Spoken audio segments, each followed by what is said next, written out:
Assalamualaikum warahmatullahi wabarakatuh. Selamat datang di mata kuliah terapi gen. Pada sesi ini kita sudah masuk ke sesi ke-8. Pada sesi 8 akan membahas mengenai keamanan hayati dalam terapi gen.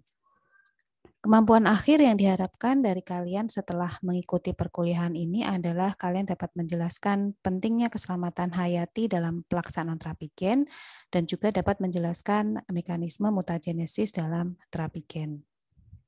Nah, kita masuk dulu ke salah satu kasus terapi gen yang dialami oleh seorang anak bernama Ashanti De Silva, di mana anak ini menderita defisiensi kekebalan tubuh akibat kekurangan gen yang dinamakan ADA atau adenosin deaminase.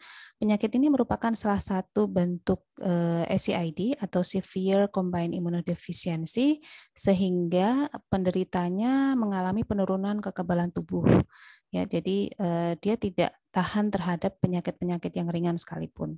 Nah, Ashanti ini didiagnosis menderita penyakit ini mulai umur 2 bulan.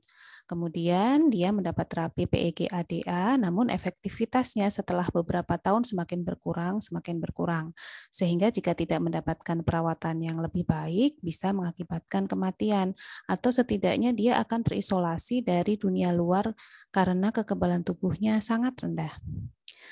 Nah, pada tahun 1990, kedua orang tua Ashanti kemudian menyetujui untuk mengikut sertakan Ashanti mengikuti terapi gen yang pertama kali dilakukan di seluruh dunia, yang dilakukan oleh Dr. Franz Anderson. Nah, akhirnya diketahui bahwa terapi gen yang dilaksanakan berhasil dan tidak menimbulkan efek samping apapun terhadap Ashanti, sehingga Ashanti dapat hidup normal seperti anak-anak pada umumnya hingga hari ini Ashanti masih hidup sehat, ya. Ini adalah salah satu kisah kesuksesan terapi gen. Nah, ada juga kasus lain yang dialami oleh Jessie Gelsinger. Jessie secara sukarela mengikuti uji klinis terapi gen untuk mengobati penyakit hati langka yang dinamakan ornithine transcarbamylase atau OTC. Jadi Jessie ini mengalami penyakit OTC sehingga mengakibatkan dia harus mendapatkan terapi seumur hidup. Nah, kemudian setelah mengalami terapi gen, ternyata respon imun tubuhnya bereaksi terhadap vektor adenovirus yang digunakan dalam terapi gen tersebut. Sehingga hal ini menyebabkan Jessie mengalami koma dan akhirnya meninggal dunia. Jadi kasus Jessie Gelsinger ini merupakan salah satu kasus yang dikenal sebagai bukan kegagalan ya, tapi terapi gen yang ternyata menimbulkan dampak yang sangat serius terhadap pasiennya. Jadi seperti itu.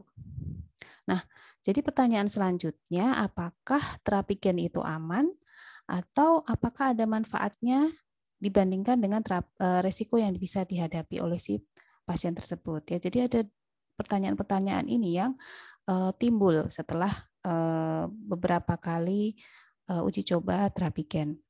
Tetapi faktanya diketahui bahwa dari tahun ke tahun terdapat peningkatan uji klinis. Jadi uji klinis yang dilakukan untuk terapi gen itu ternyata dari tahun ke tahun semakin meningkat, ya. Walaupun di sini terlihat ada fluktuasi, tapi trennya bahwa terapi klinis ini mengalami peningkatan. Hal ini menunjukkan adanya peningkatan kebutuhan akan terapi gen, terutama untuk terapi penyakit-penyakit yang tidak bisa diobati dengan terapi konvensional, ya. Jadi seperti penyakit yang diakibatkan oleh kelainan gen, kanker, itu kebutuhan untuk terapi gen itu semakin ada, semakin meningkat gitu ya. Selain itu, beberapa negara, terutama beberapa negara maju ya, sudah melakukan uji klinis terhadap terapi gen. Jadi kalau dinamakan uji klinis berarti dia sudah sampai tahap percobaan pada manusia ya. Contohnya di sini ada Australia, Kanada, Belanda. Jadi ini adalah beberapa negara yang melakukan uji klinis. Paling banyak memang negara Amerika Serikat ya. Dan negara-negara ini pasti sudah mempersiapkan beberapa peraturan terkait yang bisa mengatur pelaksanaan risetnya dan juga nanti dalam aplikasi terapi gennya. Kemudian diketahui bahwa sebagian besar uji klinis ini sudah disetujui, ya. Jadi misalkan ini adalah langkah-langkah yang harus diikuti dalam uji klinis. Jadi ada fase 1, fase 1-2, fase 2 dan seterusnya. Dan ini open ini adalah yang disetujui, close ini yang tidak disetujui, ya. Kemudian withdraw ini ditolak dan sebagainya, ya. Jadi yang kita lihat adalah yang open ini. Diketahui dari jumlah studi klinis yang dilakukan, ada sekitar 71% itu disetujui, sedangkan yang ditolak atau tidak dilanjutkan lagi lebih kecil dari itu. Jadi bisa disimpulkan bahwa sebagian besar uji klinis ini bisa disetujui untuk dilakukan pengujian lebih lanjut atau diuji cobakan pada pasien. Nah, juga diketahui bahwa uji klinis yang dilakukan untuk terapi gen masih sebagian besar masih dilakukan untuk penyakit kanker, ya, terapi kanker, karena memang kanker itu pendekatan terapinya harus banyak, ya. Jadi untuk melawan penyakit kanker itu sendiri. Jadi kalau dilihat di sini ada penyakit kanker itu ada yang sudah bisa melampaui fase 1, bahkan ada yang sudah melampaui fase 4, ya. Jadi sampai fase terakhir. Kemudian ada juga beberapa penyakit lain, bahkan ada beberapa penyakit yang tidak sampai ke fase 4 atau belum sampai ke fase 4. Jadi memang yang paling banyak terapi gen itu yang digunakan untuk terapi penyakit kanker. Nah, apa kesimpulan dari fakta-fakta yang didapatkan ini? Termasuk juga pertanyaan yang tadi terlontar, ya. Silakan kalian simpulkan sendiri. Setidaknya kita tahu bahwa terapi gen itu kebutuhannya semakin meningkat, gitu, ya. Lalu apa yang harus diperhatikan kalau kita ketahui bahwa ternyata terapi gen itu dibutuhkan, ya. Jadi yang menjadi perhatian dalam terapi gen adalah keselamatan hayati. Artinya bahwa terapi gen itu tidak menimbulkan efek yang buruk pada penderita atau pasien atau penerimanya, ya. Jadi jangan sampai terapi yang kita lakukan pada pasien itu justru berdampak buruk pada penerimanya. Nah, apa yang menjadi perhatian dalam keselamatan hayati ini adalah kalau ada mutasi pada gen akibat insersi gen baru, ya. Jadi kalau terapi gen itu ada yang memasukkan gen baru. Nah, biasanya setelah dilakukan penelitian, biasanya mutasi ini terjadi apabila gen baru ini dimasukkan atau diinsersikan di daerah yang berdekatan dengan bagian promotor atau enhancer, ya. Jadi ada kecenderungan ke situ sehingga kita bisa mengatur supaya insersi gen tersebut tidak berdekatan dengan promotor atau enhancer. Jadi apabila terjadi mutasi, mungkin bisa terjadi penyakit kanker yang baru, gitu, ya. Nah, keselamatan hayati untuk terapi gen dimaksudkan untuk yang pertama menghasilkan terapi gen yang spesifik menuju ke sel target. Jadi jangan sampai dia ke sel-sel yang bukan menjadi sel target. Misalkan ingin mengobati mengenai